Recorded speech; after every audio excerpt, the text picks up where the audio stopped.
All Hey right. guys, what's up? It's Kiodiekin. Welcome back to my YouTube channel. And today I decided to bring on a guest, SuperDimensional. Um, he has we see eye to eye on a lot of things, and I'm sure we have a difference of opinion about quite a few others. So this is totally unscripted. First time I'm ever doing this, and we're just gonna let everything out. And uh, First off, I'll have Super Dimensional introduce himself, what his interests are, and then we'll just take it from there. So, Super, go ahead and tell us a little bit about yourself. Hey, what's going on, everybody? Yeah, I'm a 44-year-old guy. I'm into a lot of nerdy stuff, as you can probably see around in the background here and everything. I collect Macross and Transformer Masterpiece. I'm a pretty big like classic gamer. I wouldn't not so much the newer stuff, but I dabble in the new stuff, but I'm mainly into the older stuff. So. Okay, well, that's good. So, how did you find out about Arcade One Up, and what's really been your interest as far as retro video gaming? Well, I subscribe to many channels on YouTube for gaming, um, and also I'm a member of many Facebook groups. And I think I got something came across my feed and showed like that they were coming out, and I just was like, oh man! Like as soon as I saw Street Fighter, like the other ones didn't appeal to me, but as soon as I saw the Street Fighter one, it was like I'm getting that for sure. I have. Right, right. Yeah, I think that was kind of my interest too. I know with I first saw it. Can't remember where I saw it. I mean, there's so much information flying around, but I was on the fence, and I think I said that in one of my previous videos. I saw it, I thought it looked interesting. Small arcade cab. I wasn't against it, wasn't really for it. I saw it as what it was, and I was just more or less hoping it wasn't a gimmick that just kind of falls off. But Right. it did intrigue my interest. The fact that it was a little bit smaller, a little bit lighter than the 300 pound arcade units, and it did have some value to it. So I'm kind of slow to things when purchasing. I don't know if you want to call me a power buyer or whatever, but if something new comes out, I definitely like to take a look at it. But Yeah. I definitely knew the retro craze would be the new 2018 hit. As Yeah. far as the pies, the retro gaming, everything. So kind of where I'm at. I think for me it was I felt like this room, this is kind of like my man cave in here, and Hmm. kind of redirect my camera. I'll just kind of show like this Oh is my wow. this is my masterpiece and Macross Robotech collection. And then I just thought that it would be a really cool piece to have in this room, And so when I saw it, I thought $300. I mean, I pay that for one of these. You know what I mean? So to me, it True. was like, and I'm not sitting here acting like I'm a baller or anything like that, but to me, it was like I pay that for this, Hmm. have this in my room, and it's just a really nice centerpiece. It pays homage to a game that was a huge part of my life when I was a teenager, and it just looking at the cabinet, even if it played like crap, I just thought to myself, you know what? If I can just turn that on and just kind of have it running in the background, which I do a lot, um, Right. it's just something that really like it gets me in the feels because it reminds me of a time with all my buddies in high school, and we used to go to pizza parlors and try to find a machine that didn't have beat up controls, and we would sit there and just pump quarters into it for hours and hours. We used to like I had a car when I was 17, and we used to drive to La Jolla, which is about 30 minutes from here, Hmm. and they had an arcade there called the Yellow Brick Road Arcade, and they had about 20 Street Fighter machines in there, and they used to have tournaments and everything. And I mean, we would put our pennies together and put gas in my car, and we would drive down there, and even if we didn't have a lot of money to play, we would just go and watch people and just kind of be around it. And so Street Fighter 2 was like just a huge part of my life for about 3 or 4 years. Oh, nice. Hey, I'm in to cut you short, but why don't you move that camera back a little bit to your right? I'd love to see that background. And where'd you get that case? Because I've been looking for one like that. Oh, these are just like IKEA Diltofs, DETOLFS. They're about 60, 70 bucks a piece. And yeah, they're great for. That is nice. Yeah, they're great for that stuff. So. Yeah, that's real nice. Yeah, I don't have I have the room, but I just don't want to haul those things up the stairs and stuff. But that's definitely my next vision is to put all my stuff because I got a lot of collectibles myself still sitting around that aren't on proper display like they should be like that. I mean, you got a nice little setup there. Yeah, I've got stuff down here on the side, like some vintage stuff that I got to find a home for. So it's always a work in progress in this room. And on the other side over here, I have like all my game media on that little bookshelf there and some movie Transformers. But I've got. You're too nicely organized, man. I'm a Virgo, so it's just a curse. So I'm always trying to be having everything on point. But yeah, man.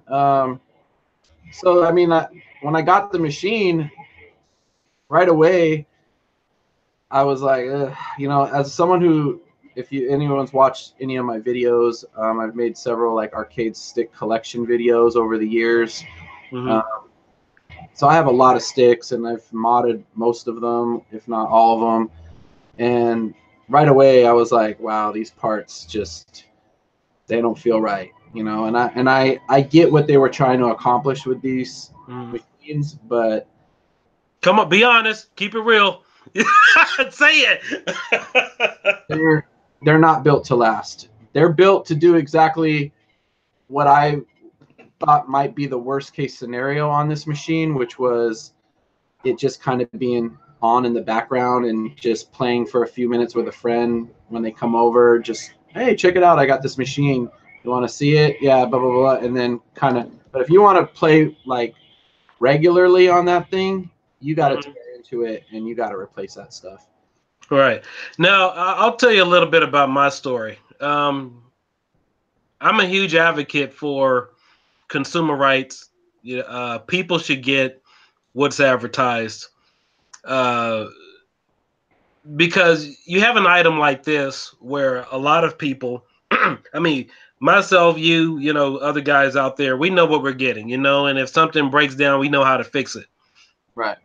The average customer walking into a situation like this, buying an arcade one-up cabinet, $300. They have other options. You have the PlayStation out there. You got the Xbox 360. I mean, you could go get an Xbox 360 now for $60, and it's a DVD player. It's your all-in-one multimedia device. Right. This unit is really expensive in terms of what it gives you. I know you used to kind of compared it a little bit to like your Gundams and collectibles and stuff, but you're getting a $300 electronic item in this day and age that has no Wi-Fi or Bluetooth capability, and it has its own built-in proprietary system. Right. That's a lot of money to spend on something where it's only one or two games. You can't upgrade, no add-ons, and if you want the true authentic arcade experience, you're still shelling out another $200 or so. Right. And so I know when I did my first video, I wanted to find out if it had access to that diagnostic screen, which apparently it doesn't. And to me, that's part of the arcade experience.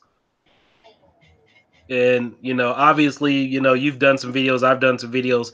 It should have been there, to adjust the difficulty settings, some other things in there too. That's just part of the arcade experience when I see something like that.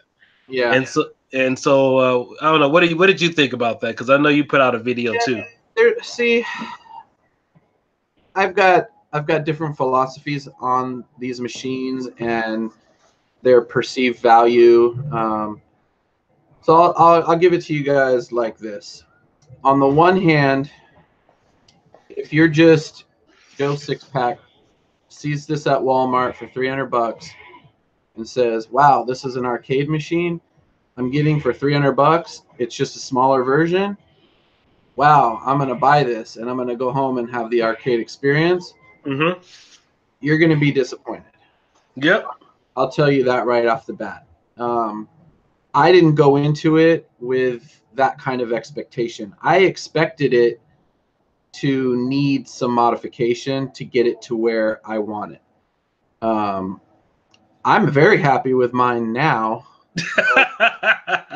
I'm sure you are. Yeah, but see, I'm looking at it from a different perspective. I'm looking at it from, I mod everything I get. My cars, I modify them. You know, everything I buy, I pretty much, that's just the person I am, you know. Right. The Wii U that's playing in the background right now is hacked, and it's running RetroArch, and I'm running Neo Geo games on it. So, I mean, Nice. I don't really leave anything alone. But that's me, you know, and I'm definitely the exception and not the rule when it comes to most people that are going to buy these things.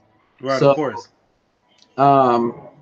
you know, so for me, in my perspective, I've wanted an arcade machine for 20 years or more, you know, in my home, as long as I've been making decent money and could afford it. But I just never had the space.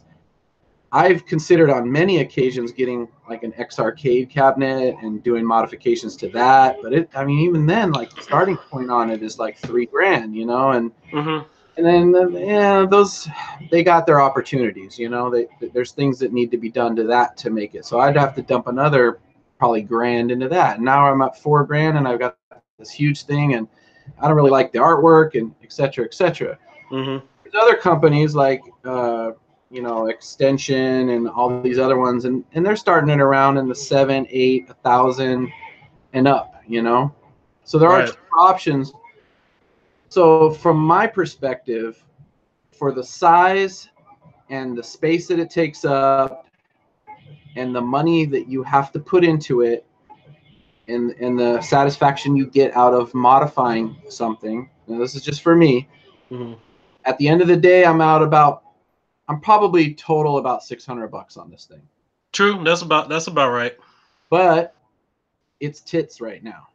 Now, can I go kick it or anything like? No, of course not. I can't set a drink on it because, you know, it could get messed up. So I definitely have to take care of it. But I've got arcade quality controls on it now. Mm-hmm. I've got a Raspberry Pi in it, an amp, a monitor controller. The graphics are better. The games runs flawless. The controls are great. It's done. But most people aren't going to take the time and effort to do that. And if they don't, they're probably going to end up with something that they shelled out $300 for, or 200. God forbid they paid more than 300. And they're going to end up. God forbid they pay more than Yeah, more than and, you know, $249. and I've worked in the retail space for a long time and in different capacities, and I've seen the way consumers treat their products, and and most people just don't really look into things very deeply, and I just think people aren't going to put them together correctly. It's just going to be a shit show, and these things are going to end up, you're going to see them at garage sales with a sign that says $25 doesn't work, when it probably just needs something minor to get it to work, or, you know, it wasn't put together correctly, or they just lost interest, or it's True. taking up space in their house and hasn't been used in eons.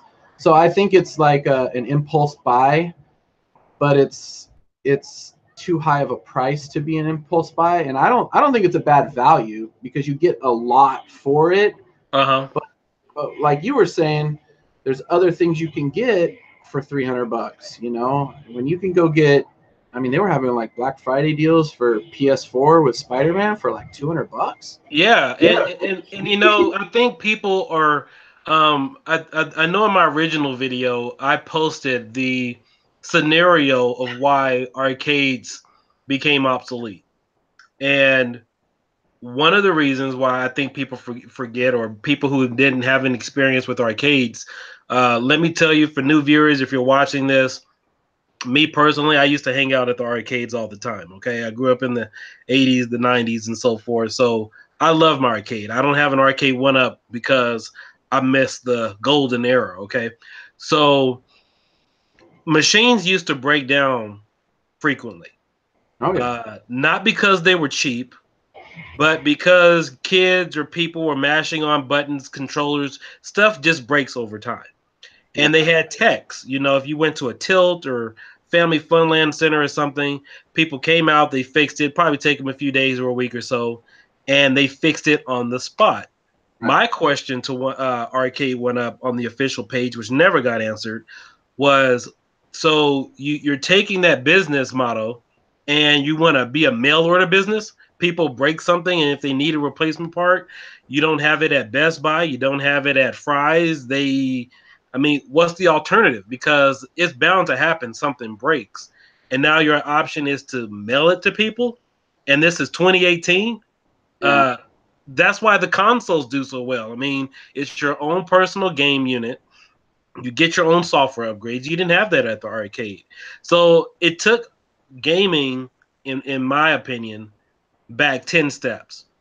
It took it back Yeah. from, now if they had gave replacement parts or sold replacement parts at Best Buy, Walmart, and stuff like that, I'd say okay. But as of right now, you got to wait 6 weeks to get stuff that's under warranty covered Right. around Christmas time, and this is a Christmas gift. Yeah. I mean, I think as time goes on, that will improve because these were obviously rushed to market.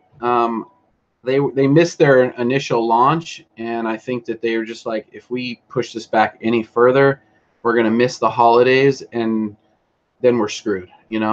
So I think they got these out as fast as they could, and when you do that, some stones are gonna get left unturned, and you're gonna end up a little bit behind. I've seen them already starting to pick up the speed. My first bezel on this came scratched, and I called them, and I had to wait the 5 weeks, and then I finally got the replacement one, and it came scratched too. And I called them back, and I said, hey, that's 2 in a row that are scratched.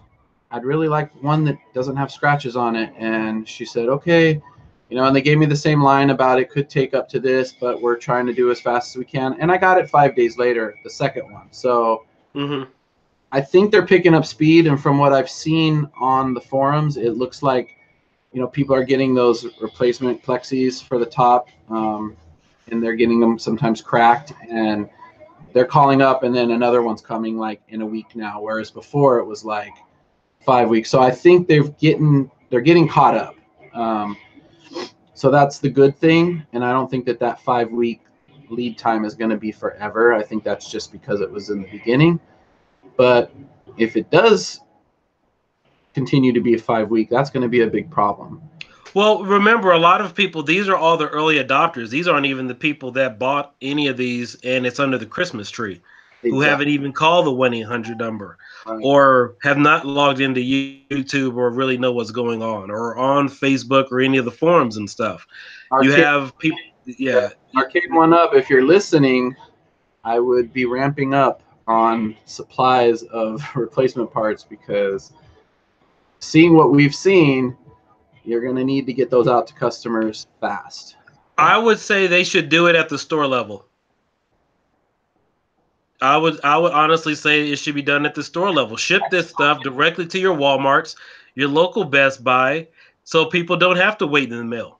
Best Buy, I could see at some degree being able to do that, but Walmart, there's complete ineptness there. There's no way. The people that work in those places, no offense to them, they just don't care, and they're not going to take the time to learn about, oh, this is the button that goes to this machine, or no. Best Buy, maybe. Yeah, maybe. I mean, like Best Buy, Fry's, maybe Home Depot. I mean, it's another good place because it's a do-it-yourself center. So if people need modding, if they wanted to have their holes drilled and stuff like that, I think it's a nice thought, but I don't think it's logistically a reality. I think that their only method is going to be exactly how they're doing it.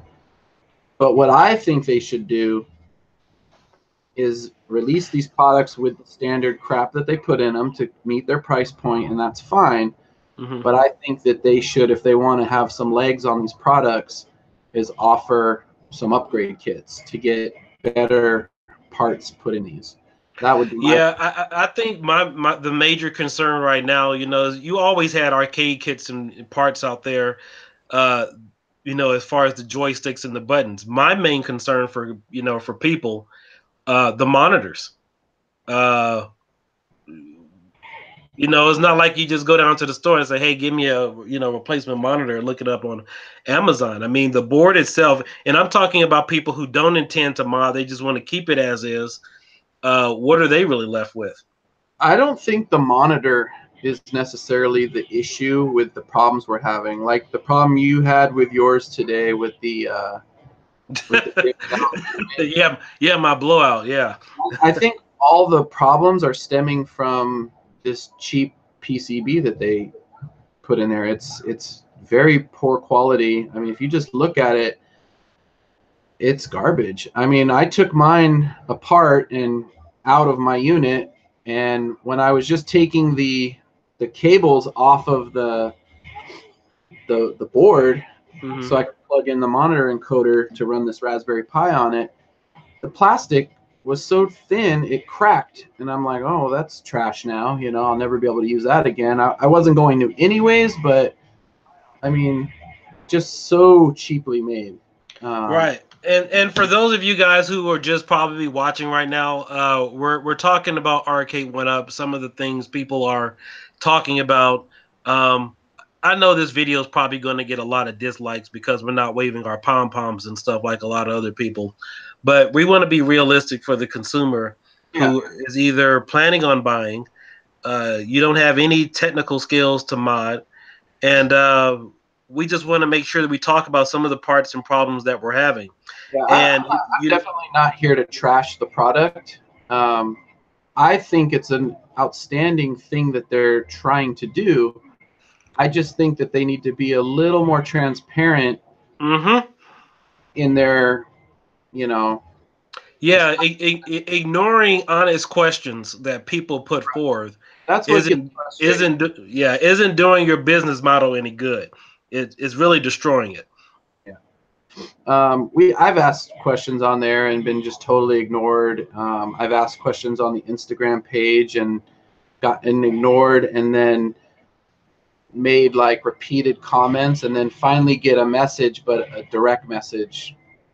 Okay, I can tell you all my questions have been ignored. Yeah. Or refused to answer.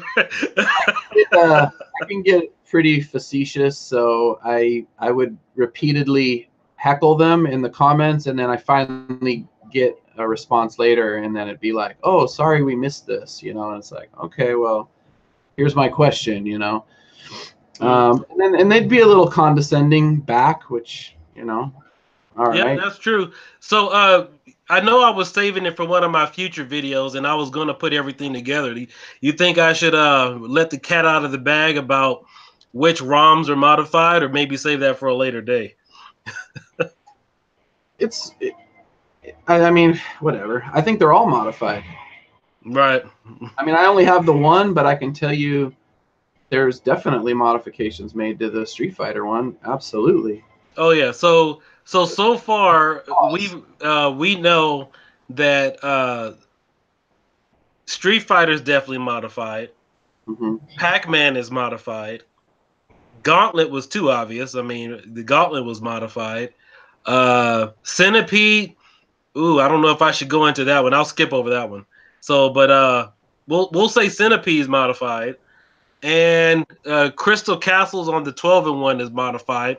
I believe that one originally, so the arcade version, which the official arcade version is 2 players, and come to find out, the one sold on the Arcade 1-Up cabinet is only 1 player. Yeah. So those are the ones that we've noticed so far. I think there may have been 1 or 2 that I've also left out, but if you guys are listening out there, and I know the games are officially licensed, I know they came from the authentic companies, but when we say, I know from my terminology and grammar if I ever use the word official or authentic, I'm referring to what we used to play in the arcade. So just FYI. Yeah, there's I mean, just little things like I've seen with the spelling errors on certain titles and things like that. It's like nobody looked at that. I mean, you had one job, make this screen and have this text on there. You had one job. No one saw that. Like no one played Super Street Fighter 2 or Super Street Fighter 2 Turbo and noticed the sound effects missing. You know what's the appalling though is I was talking to somebody today. It's not just Arcade 1-Up. You have Kohl's, you have Bed Bath and Beyond, you have Fry's, Best Buy, Walmart, GameStop. All of those companies have their own buyers and corporate people that's supposed to verify that these things are what they really say they are. So it's not like Arcade 1-Up walked in the office, said, hey, this is what we want to sell. And they say, here, great, there's the showroom floor. It goes through not just their quality assurance from Arcade 1-Up, but if I worked for a corporate company, we would have to, it seems like there is a degree where you have to check that on your company and before you know what you're advertising and selling. Yeah. But ultimately, they've got a research and development team that created this thing. Mm-hmm. And if they got a bad ROM that was incompatible with the hardware they're providing from Capcom, for example, and they ask Capcom, hey, we need these games for our machine, this is our machine, you'd think Capcom would have sent them the ROM with the mono settings set if they knew there was only one speaker on the unit. And yeah, look, that's definitely questionable. I left my system mono. It's fine. It sounds fine. I don't have to have it in stereo, but I want some of those sound effects. And when CPS2, which is Capcom's second-gen arcade cabinets, came out, they had something called Q Sound, which was stereo. And it's interesting you mentioned that. I got in a conversation with one of the guys on the forums, and he was saying something about Q Sound or whatever, and Q Sound didn't come out until like the mid '90s, not in the early '90s for the Street Fighter cabs. They had that option, but they also had the option if people were running those arcade boards on older machines that didn't have stereo speakers in them, that you could go in the dip switch settings and change it to mono. Right.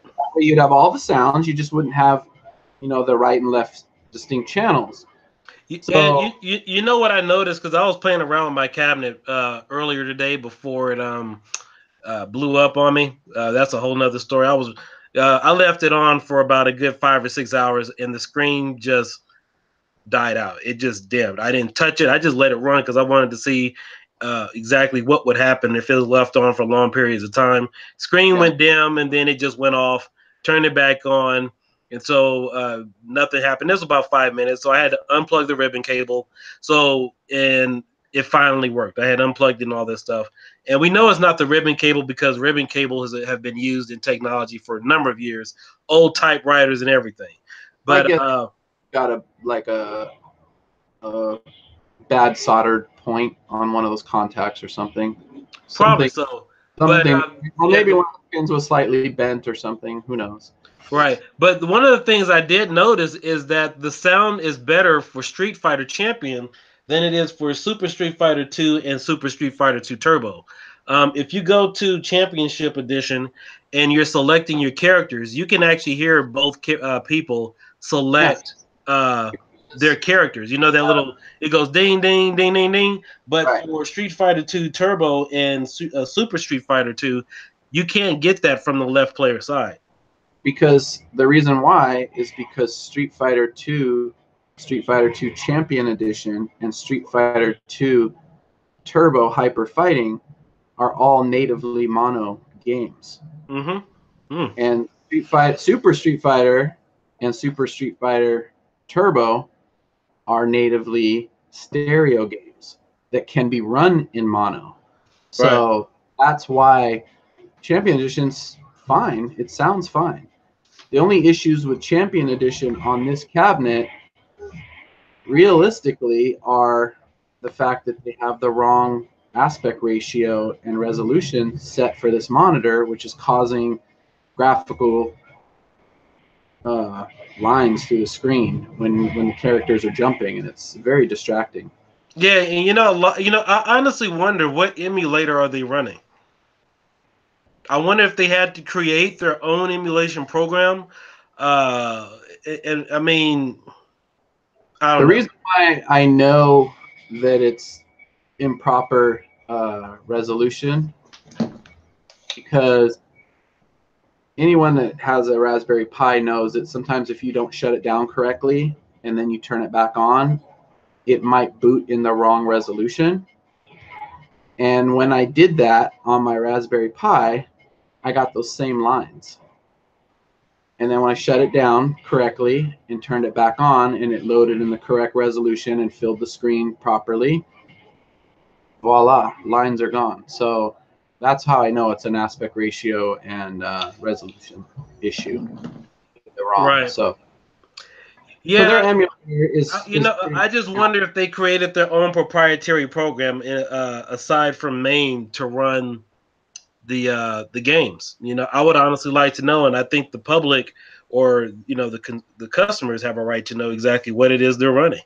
Yeah, the hacking community would be the only one that would be able to dig into these and find out. I'm sure they probably took something that, I mean, the Retrobit and all those guys, they just end up stealing the work of the what do they call that?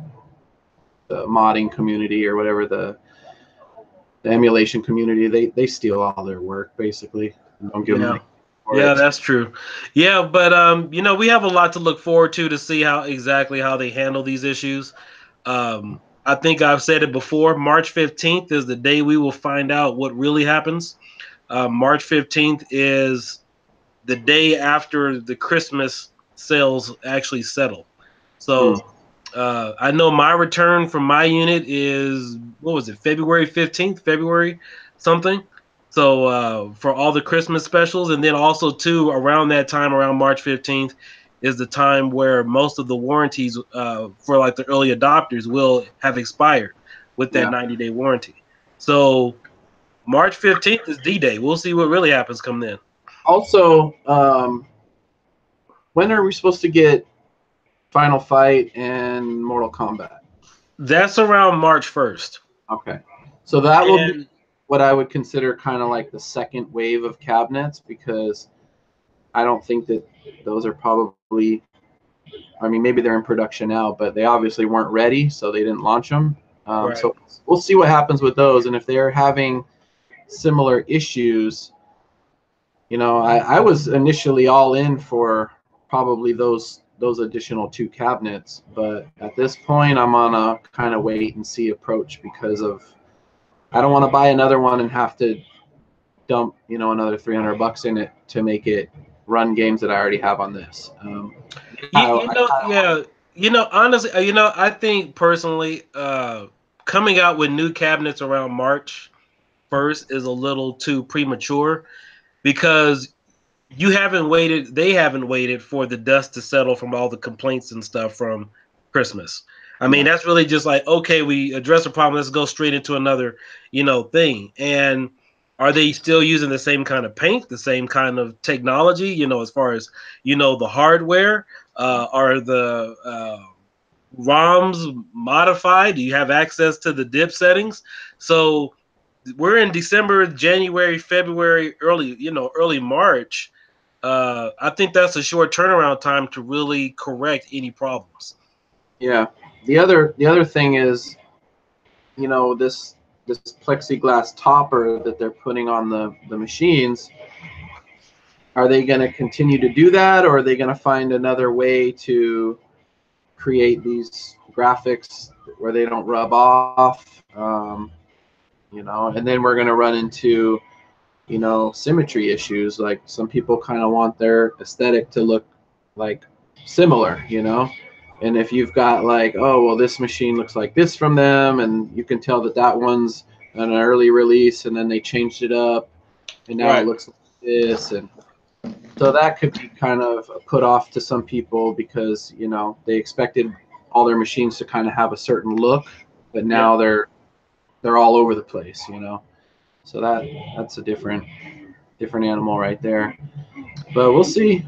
Um, Yeah, I know they're, you know, trying to do well, you know, I'm not making any excuses. I know me, I would have bench tested stuff for 6 months first prior to um, selling it. And for those of you guys who don't know, some of the hardware they're using, the processor we do know is a all-winner A3 processor. I believe it's a single core, 1 gigahertz unit with 512 megs of RAM, if my memory serves me correctly. And that's pretty much what you're running to process everything. I don't think that for what they are trying to do that they don't have enough power in those little things. I think that's adequate for running a few, you know, basic ROMs from the 80s and 90s, but I just think that the testing of the software is where they came up short, and then just cheap controls and cheap parts that are maybe if they spend a few bucks more, it probably would have went a long way because they're going to end up replacing so many parts, but then they only give you 90 days. And so what's going to happen after 90 days? Am I paying to replace, you know, the garbage that you guys gave me, or do I just have to do like I did and just go buy all the good stuff, you know? Oh, yeah, that's true. Hey, I was just on the forum looking at my post about that video, and it looks like the comments were turned off. Okay, that's the stuff that, you know, that's the transparency issue. Like, you know, just because it's not good news doesn't mean it doesn't exist, you know. And at least we have a way to, you know, we might not be able to post this on the fan page, but at least, you know, people can see your stuff on YouTube and see the truth. Oh, of course. You know, I got other groups too. I mean, I got other groups that are like 13,000 and 8,000. Yeah. So, you know, and, you know, a lot of those people are from the other groups. But this video definitely get out there, you know, and I just wanted the opportunity, you know, to speak with you because it's hard for me. I don't like talking to a camera or just talking randomly. I'd rather Right. just talk to somebody. This doesn't sound real. Yeah, So we've just had several conversations about it, and look, I just want to reiterate, I'm not here to thrash these. I love my cabinet, but again, I've got twice the investment that the average person has in it now, and I've pretty much just all I'm using is the monitor and the wood. So take that into consideration when you buy one of these. Yes, I love my cabinet. It's great. I've got 300 hand selected games that I remember from my childhood, and I love my machine. But I wasn't capable or in the know on this stuff. I probably ultimately would have been a disappointed person, and this would have ended up at a garage sale eventually. So. You know, and I'm speaking to also to like my childhood growing up. You know, my parents they got me something, and you know, if I broke it, they didn't, you know, try to fight a warranty or anything like that. It just went in the trash can. Yeah, So my dad was not out in the garage. He was not the guy trying to fix stuff. He was busy. He was in the Marine Corps. He wasn't fucking with it. My yeah, mom, so you have a large percent of just Walmart customers who are just going to buy it, and if it fails, it's in the trash. And a and these lot of people aren't parts, gonna. Yeah, a lot of people aren't gonna know about like right now the gauntlet glitch. I'm sure there's still units in Walmart right now or have been sold for Christmas that have the glitch, and they're probably never going to play the level 31. They'll probably play the level 10 or whatever, turn it off, but they'll probably never know to contact customer support and get a new board. And even if they did, wouldn't even install it. It's probably too much for them, more hassle. right? If we do another one of these videos, I had planned on bringing my parts since I have them all in a box and just kind of showing people the difference between quality arcade parts and what you get inside of these. I mean, it's the wiring alone. It's just like, I've never seen wire that thin. It's like, you know, the thread and needle that you You fix it's Of like course. Are you talking about the gauge wire and stuff? it's the smallest gauge wire I've ever seen in my life. Like I don't even know how these people were able to solder it to the connectors. It's so bad. Like wow. Yeah, and you know the standard 4-way controllers that come with the Street Fighter cabinet, that's an issue. They should be 8-way. Well, that's debatable, but if you're trying to mimic an American arcade cabinet, then American arcade cabinets had a round gate. So yeah, an 8-way would have been ideal, but in Japan it was 4-way, and over the years many players have converted over to 4-way with the Sanwa sticks and everything. And this machine, I actually put 4-way sticks on it because I've grown accustomed to them. Mhm. But just the quality level and the feel, the amount of slop that's in the stick. Right. I mean, and then the buttons. I know what they were trying to go for because people always say, "Oh, you remember the arcade buttons? They had that clicky."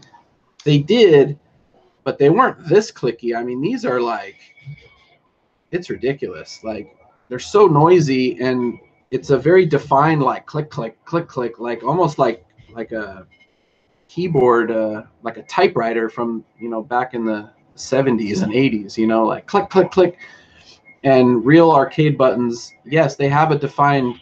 You can feel it, and you can faintly hear a click of the micro switch, but it's not to the extent that these are. Right, of course. So they're trying to feed off of people's memories, but people's memories are betraying them because it's not the same. And people Well, that and we have social media now, so it's not like you can just sit there and act like you're just all to yourself. I mean, people can send pictures and videos and connect really quick and compare. I mean, you see how fast the prices of Walmart have been going around. I mean, it went from $249 to Black Friday to $199, and then we saw what was it, 100, and then all of a sudden, a few days later, we saw some of the game caps selling for $75. yeah. I'm here to tell you, as someone who initially pre-ordered for $3.99, and then God. I pre-ordered on GameStop for $3.99, and it was day one, and it quickly got canceled because I saw that Walmart had it for $2.99, and I thought, wow, I'm getting such a great deal at $2.99.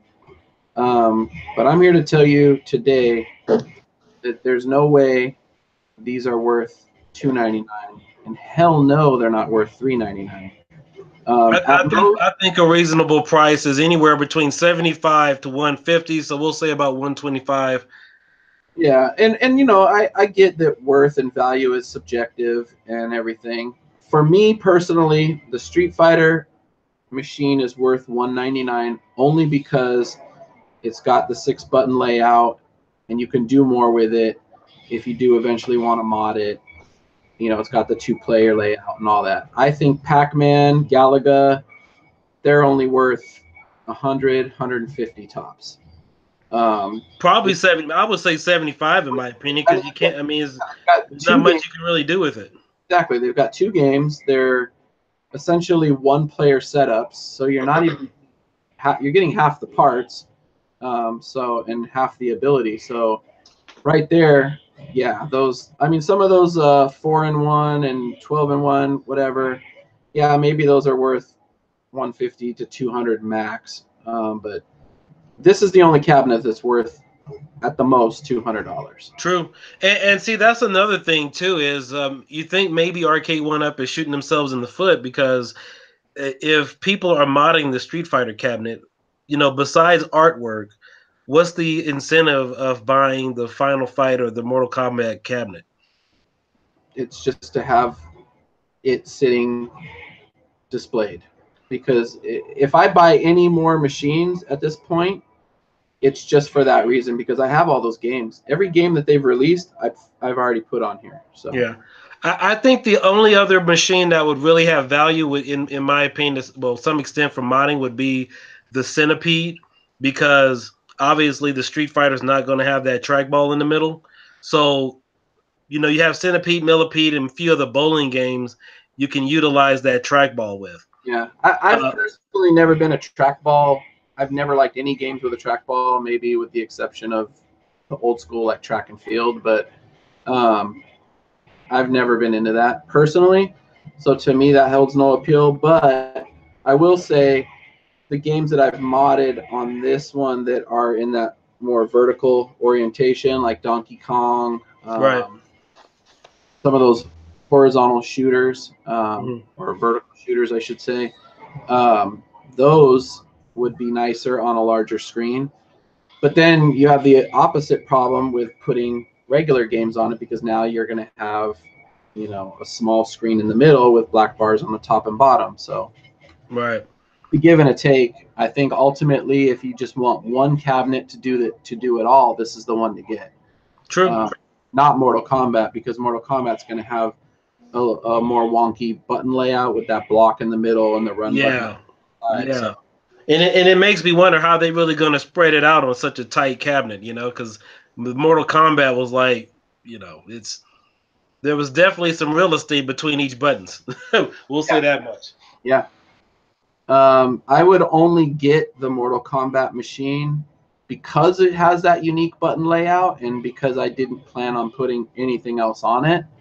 But they've got to get that resolution issue fixed, and I got to make sure that the audio sounds right, because I'm not going to dump another $300 into one of these machines. So I'll upgrade the sticks and buttons. That's fine, but I'm not going to put another Pi and drilling holes for select buttons and all that stuff. I'm not doing it again. So the only way I get that Mortal Kombat is if it comes out and it's what it's supposed to be, and runs like it should, and it's in the $200 range, because people are going to wait on that, because people are going to wait to see reviews and see how long it lasts in the store without the paint rubbing off.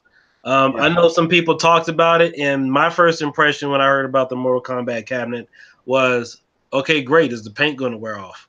It's not, ooh, great, Mortal Kombat or something. It's all right, is the board going to work? Are the buttons going to give out on you? It's like all the issues first that everybody's going off with before you can really appreciate it for what it's supposed to be. Yeah. And I'd only buy Final Fight because it's one of my favorite games of all time, and it would just kind of round out the collection.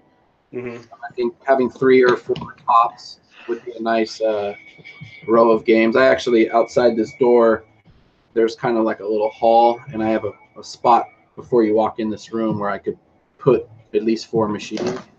Right. So I'd move this one out of here so I could use that closet again and put those there. But if I don't, then I don't. I'm fine with just having the one also. So we'll see what happens. Yeah, that's true. Now, what I'm looking forward to, because I think it's going to be a real interesting situation, because people have requested Marvel vs. Capcom 2, NFL Blitz, X-Men, and a few other games. And they probably don't know this or not, but those are the hardest games to emulate. Yeah, those are not going to run on the all-winner. I don't. In fact, even Marvel vs. Capcom 2, I'm not even sure if they had an arcade port. No. And even the ones I've seen, I've never had them work. And the only ones that have actually worked have been the Dreamcast port. They weren't even their standard MAME versions.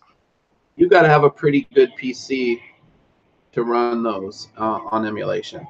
Yeah, and the ironic thing is, I have about 4 or 5 different copies of X-Men. I have the 2, the 4, and the 6.